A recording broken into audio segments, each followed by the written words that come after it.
Boa noite, irmãos, graça e paz. Bom, eu me chamo César, como o reverendo Carlos disse, César Alexandre, sou casado com a Ana Cristina e sou pai da Juliana e do Júnior, já grandes, né? A minha esposa não veio hoje, a SAF está em comemoração lá na igreja, eu sairei daqui um pouco meio que correndo para ir lá pegá-los. Trago um abraço da minha igreja, como o reverendo Carlos disse, é muito bom. Nós quase não nos vemos, mas quando um convida o outro, nós temos a oportunidade de matar a saudade.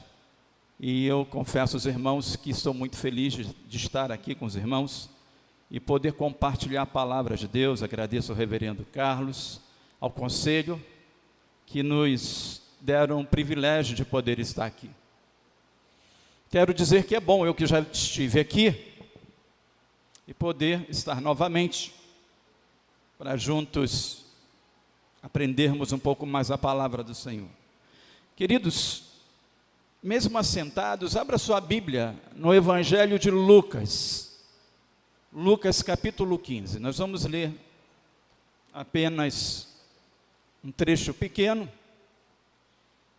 Lucas capítulo 15, a partir do verso 8.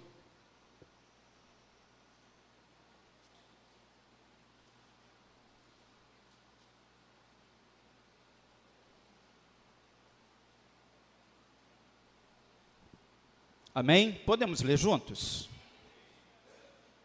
O qual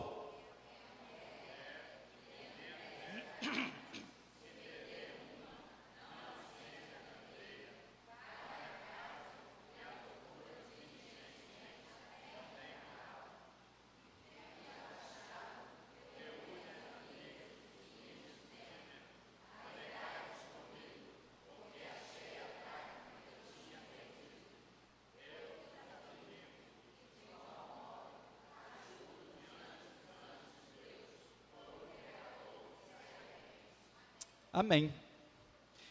Irmãos, no capítulo 15, nós temos 3 parábolas. E a parábola era uma ilustração da qual Jesus se utilizava para ensinar a palavra. A parábola era um instrumento didático, quando Jesus então ensinava, quando ele pregava para o povo que o seguia. E essas 3 palavras falam de algo que foi perdido e algo que foi achado, muito embora a parábola do filho pródigo, né, fala do filho pródigo, mas a gente entende que o filho pródigo tem uma conotação de um filho que se perdeu. Na primeira parábola do capítulo 15, quem se perde é uma ovelha. Na segunda parábola, uma dracma. E na terceira, o filho pródigo. Nós vamos ficar apenas com essa parábola, que ela é menorzinha. Eu me programei para falar 1h30, se eu usasse as outras, eu ia falar 2h30. Brincadeira, nada disso. Fala pouco. Então, a parábola que nós escolhemos para a nossa meditação fala de uma senhora. Uma senhora que tinha 10 dracmas. Dracma era um dinheiro, né, grego, correspondia a um dia de trabalho. Eu não sei quanto vale o seu dia de trabalho. Pode ser que seu dia de trabalho valha R$500, R$1.000. Essa senhora, uma dracma era comum, né? Correspondia a um dia de trabalho dentro daquela classe mais, digamos assim, não paupérrima, mas mais comum. Então, uma dracma, e ela tinha 10, e está lá, perde a sua moedinha, e o texto diz que ela começa a procurar diligentemente, perseverantemente. Essa palavra ela é muito legal. Mas eu não sei você já perdeu dinheiro alguma vez? Coisa desagradável é perder dinheiro, né? Eu não conheço ninguém que ficou feliz por ter perdido um dinheiro. Você já conhece alguém? Não, você deve ter ficado triste, né? Sabe quando você puxou, de vez em quando isso acontece, né?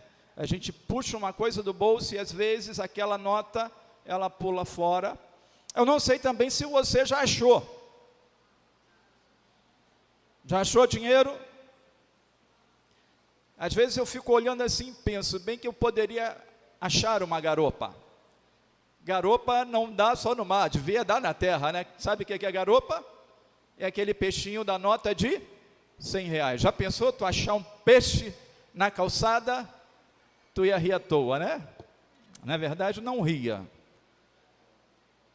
Não sorria. Quando você achar um dinheiro, você não vai mais ficar tão feliz assim. Sabe por quê? Porque esse dinheiro que você achou é o dinheiro que alguém, às vezes o dinheiro do pão, às vezes o dinheiro do remédio, às vezes o dinheiro do gás, e a gente fica pensando, ai que bênção. A gente nunca deve achar que, ou pelo menos se gloriar em algo que alguém, né, leva a prejuízo. Ah, pastor, o que eu vou fazer? Vou no correio devolver? Não, porque não tem nome, né? Você agradece a Deus e quando você agradecer a bênção, intercede por quem perdeu, né? Pelo menos isso, né? Gasta o dinheiro, mas intercede por quem perdeu. Mas enfim, alguém perdeu e quando se perde é ruim, não é verdade? Esse negócio de perder, a gente perde coisas. E quando é uma coisa que nós temos uma afinidade, quando é uma coisa que gera em nós preocupação, vocês não vão acreditar. Reverendo Carlos, ano passado eu tive o prazer de ir na Bavária, estado da Alemanha, fiquei 19 dias, numa cidade chamada Erlangen, muito embora eu conheci outras. Eu tive a oportunidade de fazer um trabalho missionário com latino-americanos na Alemanha daquele lugar. Eu me perdi lá. Eu fui para o centro da cidade, e lá nós andávamos muito de bicicleta, Reverendo Carlos, eu me perdi. Irmãos, eu me perdi, eu de bicicleta, sabe quando tu olha assim, sabe quando tu estuda, no dia da prova, tu não sabe nada, e quando tu olha a prova, bate aquele primeiro desespero. Fui eu, quando olhei assim, não conhecia nada. Aí, logicamente, crente é bom, né, irmãos? Crente é bom porque quando a gente entra num momento desse, qual é a primeira coisa que a gente faz? Ora. Agora, se você não estuda, não ora não, tá, meu irmão? Que isso daí é feio. Não estuda, vai orar para quê, meu irmão? O mínimo que tu vai pedir, se tu não estudou, vai fazer a prova, pede a Deus misericórdia. Que Deus é misericordioso, né? Estou falando isso porque, né, é muita cara de pau não estudar e tu pedir, Senhor, me passa aí. Enfim, gente, eu estava lá de bicicleta, me perdi, logicamente a gente ora, e eu pensei, né, a gente tem que pensar em plano B, eu tinha um plano B, tinha um endereço, ia parar um táxi com uma mala grande, ia desenrolar no inglês, né, mais ou menos, ia falar, me leva para esse endereço para eu chegar, mas enfim, eu fui andando, fui pedalando, levei 1 hora para chegar, mas cheguei, graças a Deus, né? E a gente perde, as perdas fazem parte da nossa vida, e tanto fazem, que nós precisamos aprender a perder. Tem gente que não gosta de perder, né?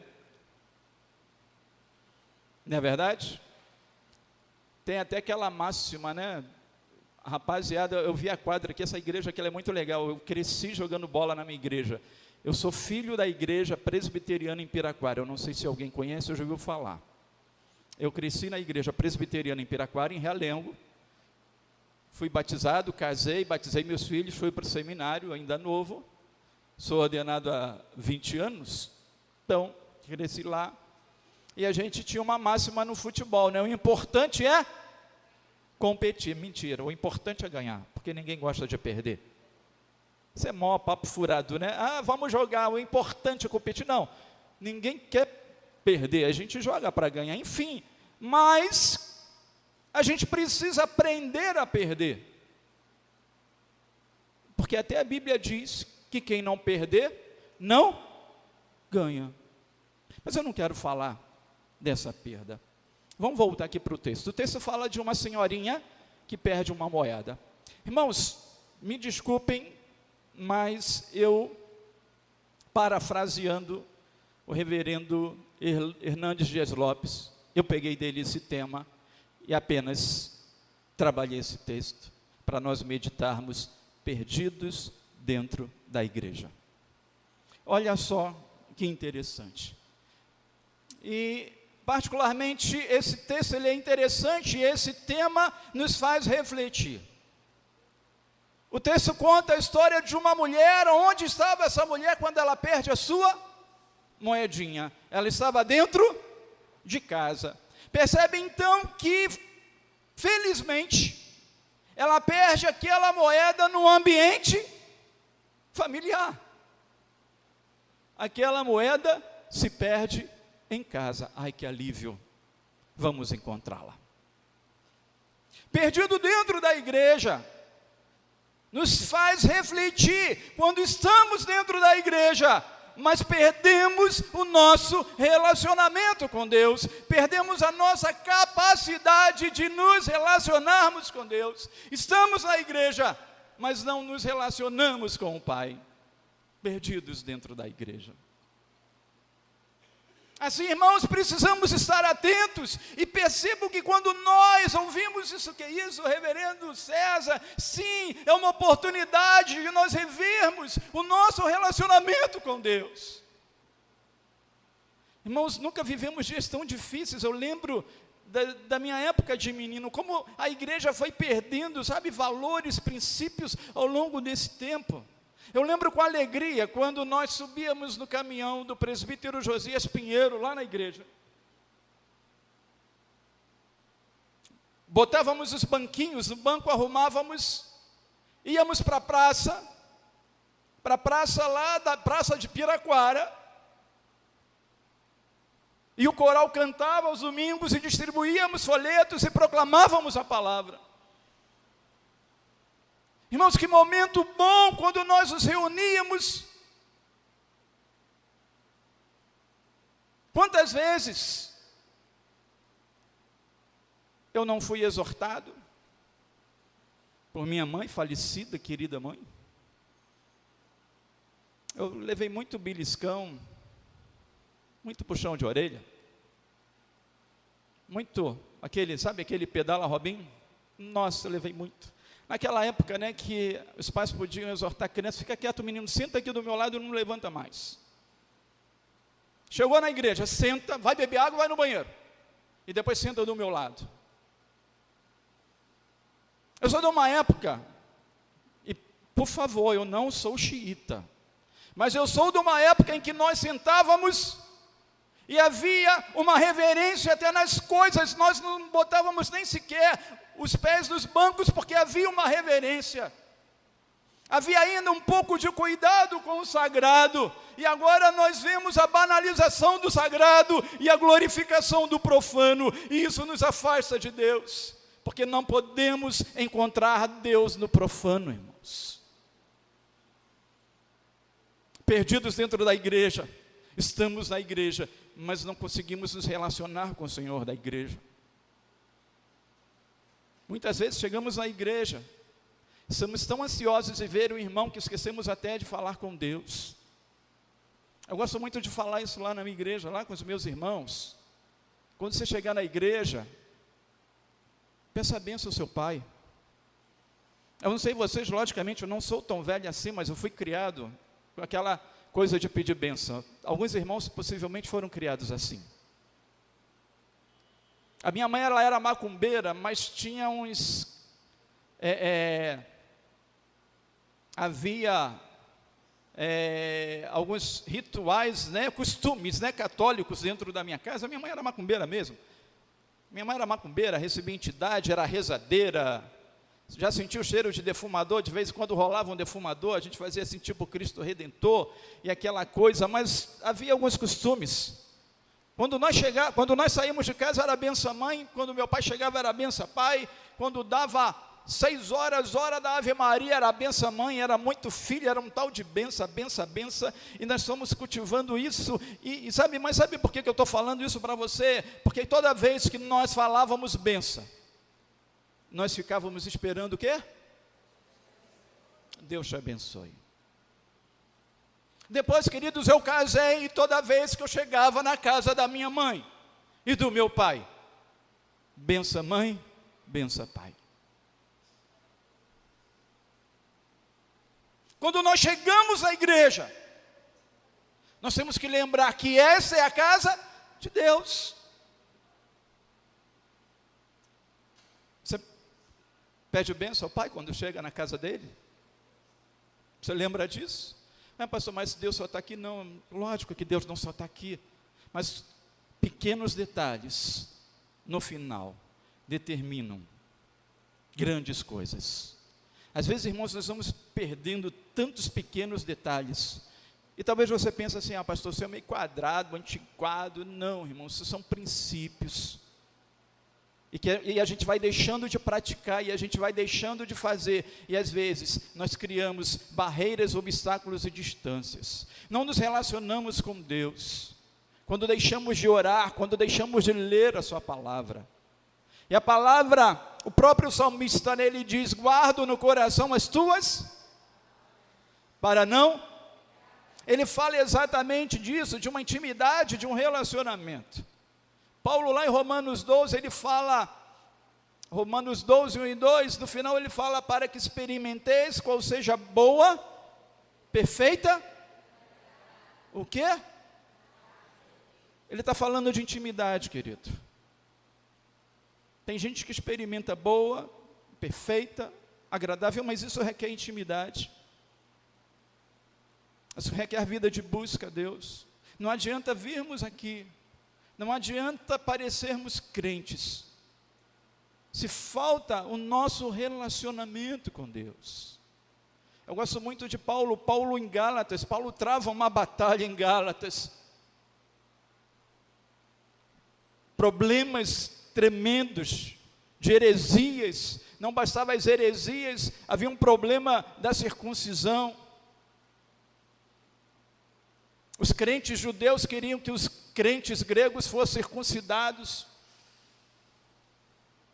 E no final Paulo fala assim, quanto ao mais ninguém me moleste, porque eu trago no corpo as marcas de Cristo. Paulo estava falando o seguinte, eu tenho na minha vida marcas que me identificam com Cristo. Irmãos, o mundo nunca influenciou tanto a igreja como nos dias de hoje. E a igreja nunca influenciou tão pouco o mundo como nos dias de hoje. É uma situação tremendamente alarmante. Vivemos dias difíceis. Eu fui na Europa. A Europa é uma situação de penúria total. Igrejas reformadas fechadas. Quando não muitos só servem para fazer trabalho social. Lamentável. Eu estive lá, trabalhei com um grupo de irmãos. E quando nós viemos embora já era assim, a gente tomava café na casa de um, almoçava na casa do outro e jantava, não apenas para comer, porque nós passamos algumas dificuldades para comer, porque alguns irmãos latino-americanos com umas comidas tremendamente, diferentes até do nosso cardápio. Mas irmãos, a fome e a necessidade deles de aprender, de ouvir a palavra, porque não tinham pastor lá. E depois os nossos dias eram tremendamente corridos, rápidos. A gente sentava durante a tarde para fazer estudo bíblico, e as pessoas. Eu preguei na igreja batista de Erlangen. Nós nos reuníamos no sábado, porque o alemão ele se reúne no domingo. E aconteceu um fato interessante, irmãos. Eu preguei na tarde de sábado. Eu levei os 40 minutos pregando. E depois levei mais 40 minutos orando. Eu preguei e depois o irmão falou assim, pastor, a irmã pediu para o senhor orar por ela. Quando alguém pede para a gente orar, o que a gente faz? A gente ora. E depois que acabava de orar, vinha outra, não, ela também pediu.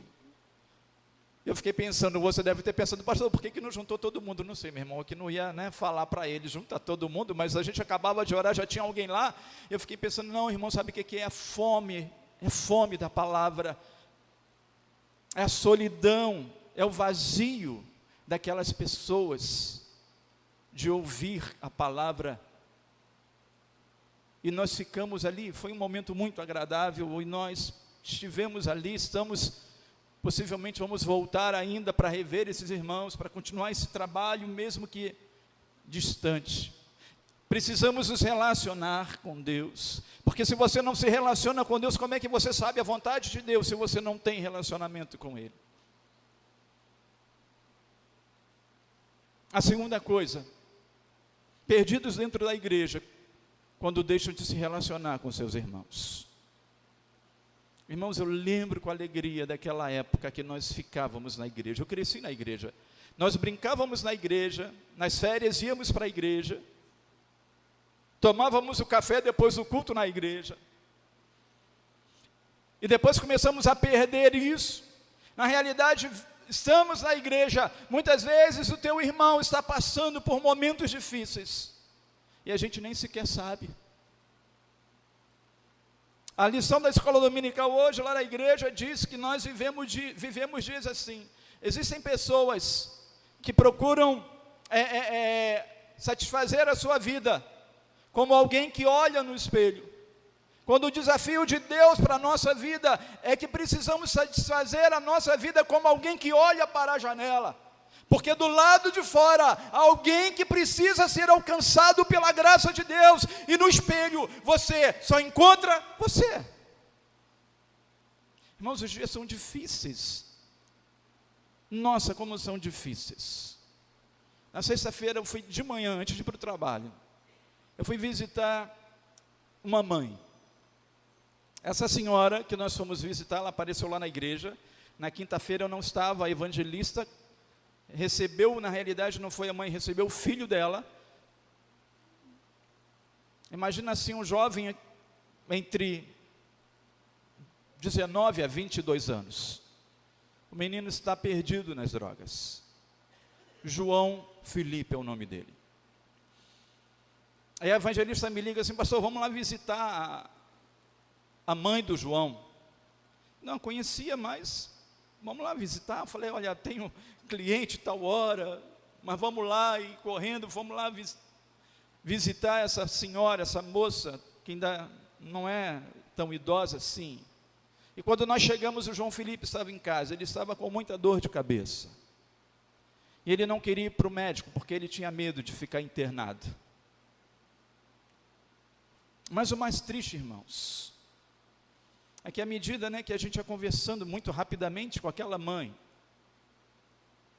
e ela falou assim: outros estiveram aqui, mas o que mais incomodou meu coração é que de tantas histórias tristes que você tem a sua, e nós conhecemos tantas outras, essa moça, ela teve um filho, e esse filho foi criado pela avó, e esse filho foi para os Estados Unidos, e lá nos Estados Unidos, ele se tornou pastor. E a grande tristeza dessa mãe é que o seu filho pastor não a perdoa.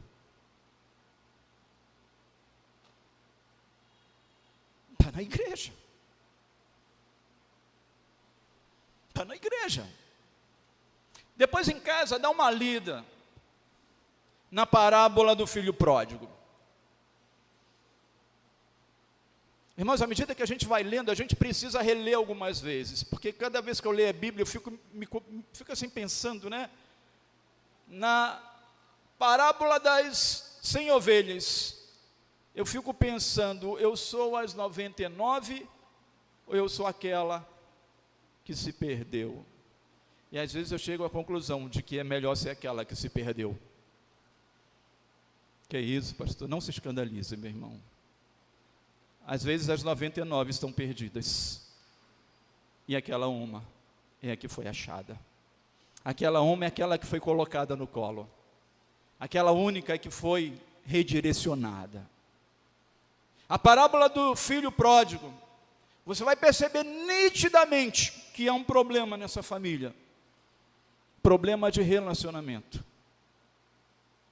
Aí novamente eu fico pensando, eu acho, bom, se pudesse escolher na história, na parábola do filho pródigo, quem você gostaria de ser? O pai? Você já leu a parábola? Lê, e depois você pensa assim: você gostaria de ser o pai? Você gostaria de ser o filho mais velho? Ou você gostaria de ser o filho mais novo? Aí, resumindo, que negócio complicado esse agora, pastor? Você já tinha pensado nisso? Você não tinha pensado nisso? O que você queria ser? O pai, ele viu seu filho indo embora. Imagina o coração desse homem. Meu Deus, o filho dele foi, ele não sabe para onde foi. Mãe, tu ia querer ser o pai? Não. O filho mais velho, eu acho que era pior do que o filho mais novo. Porque ele estava ali, vivia contrariado, fazia tudo certinho, mas vivia contrariado. E quando o irmão dele voltou, deveria haver alegria no coração dele, mas havia o quê? Ódio. O filho mais novo, meu irmão, fez bobagem? Fez. Mas foi achado. O texto diz que ele volta.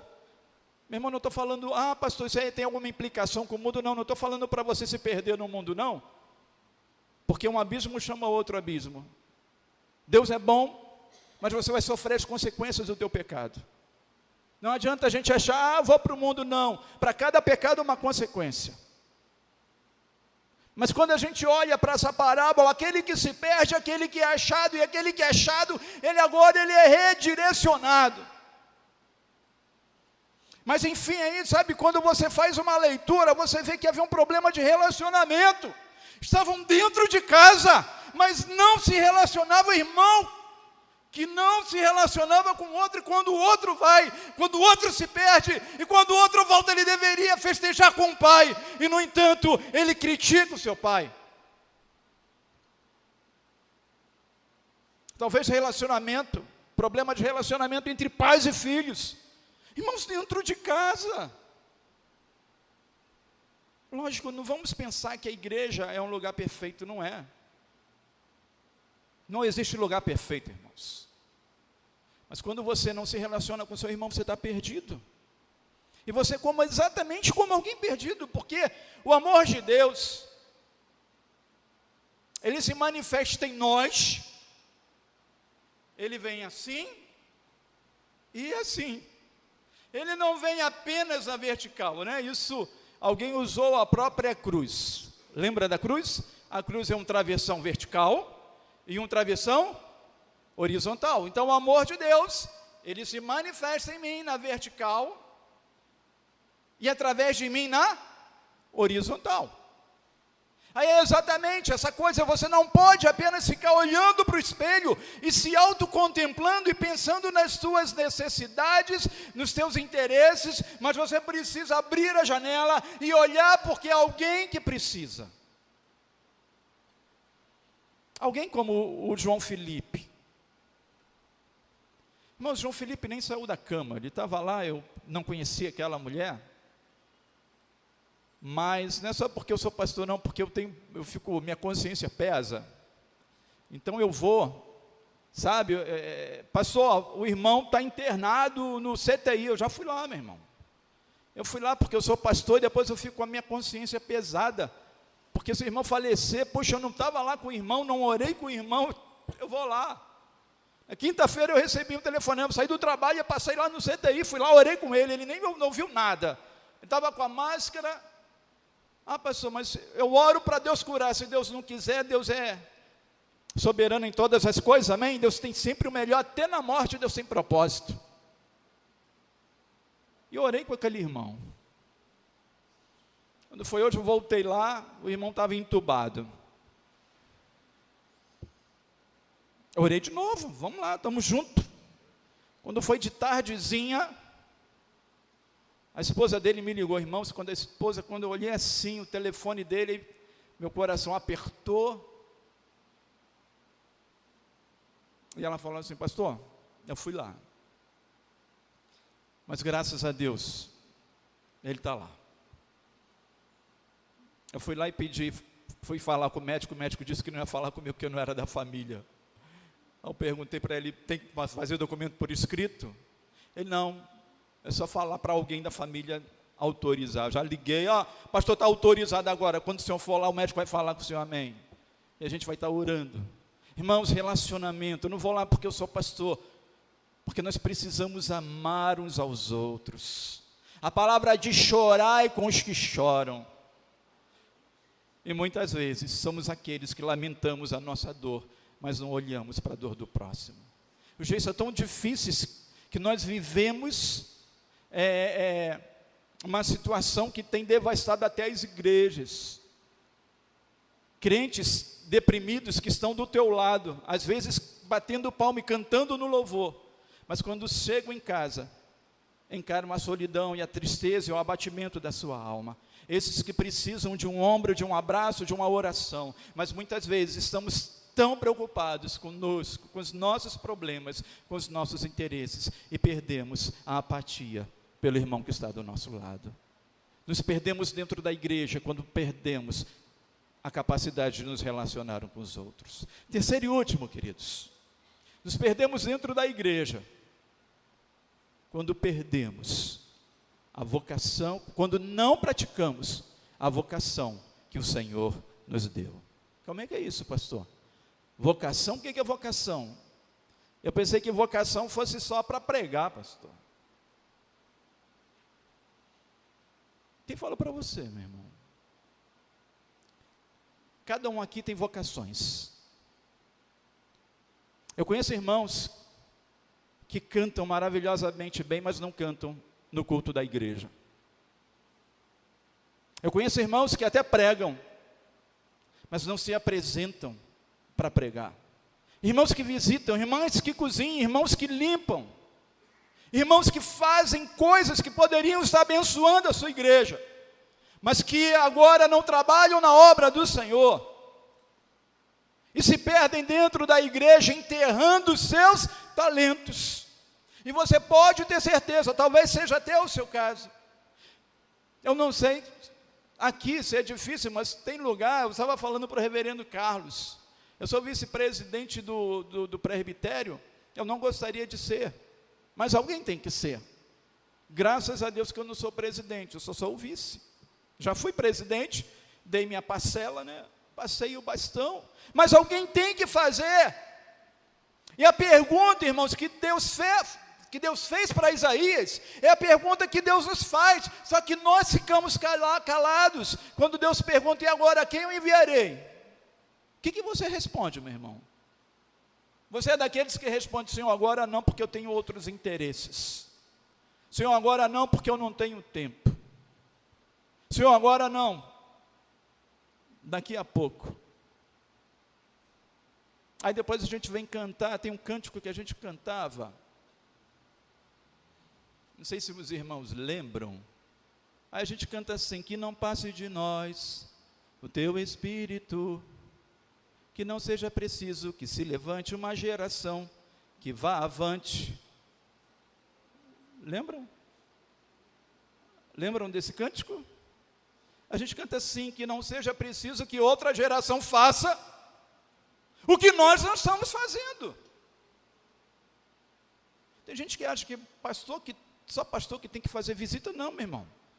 Você pode ser um visitador, deve ser um visitador, porque nós devemos levar o amor, compartilhar o amor. Eu não sei se aquela moça vai na igreja, eu não estou preocupado se ela vai, eu estou preocupado em pregar o evangelho, e que ela alcance a cura no Senhor Jesus, que Deus contemple o coração dessa mulher. Agora vejam só que situação, aquele menino que está perdido nas drogas, ele tem um problema de relacionamento com o pai, que o abandonou, e talvez ele quisesse que o seu irmão pastor, que está lá nos Estados Unidos, bacana, né?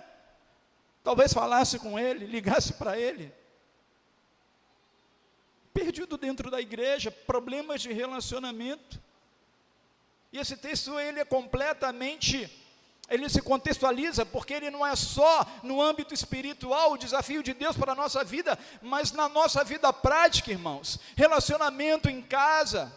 Muitas vezes temos crentes aqui, homens, que fazem belíssimas orações, mas quando chega em casa não se relaciona com seu filho, não se relaciona com a sua esposa e vice-versa. Mulheres ardorosas no trabalho da igreja, mas muitas vezes com problemas em casa, perdidas dentro de casa, perdidas nos seus relacionamentos mais básicos. Querido, Deus pode curar isso na tua vida, Deus pode curar isso na tua casa. Pode. Eu orei com aquela mulher, o nome dela, você pode orar também, Vânia. A Vânia é a mãe do João Felipe. Ela já foi para a igreja, ela estava indo para a igreja, irmãos. Hoje em dia a coisa é tão difícil, que quando a gente só prega para ex-crente. E tu prega para ex-crente é mais difícil, sabe por quê? Porque o ex-crente ele já teve uma experiência. Mas o pior é que as experiências dele são mais ruins do que boas, porque ele foi enganado, em algum momento ele foi enganado ou se deixou enganar. Eu vou falar o que para a Vânia, porque alguém já esteve lá, eu falei, olha só, Deus quer curar você. Cuida, se trata de você primeiro. E às vezes nós queremos curar o outro.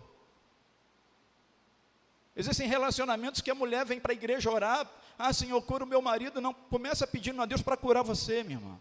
Marido, começa pedindo a Deus para curar você, porque muitas vezes você é o problema, e está perdido. E vivemos crises de relacionamento hoje, as pessoas se relacionam mais com celular, né? Celular, se relacionam mais, tem vida social mais com celular. A coisa está tão absurda que tem gente que dá até ataque cardíaco quando pensa que perdeu ou que esqueceu, esqueci em casa, meu Deus, que tragédia.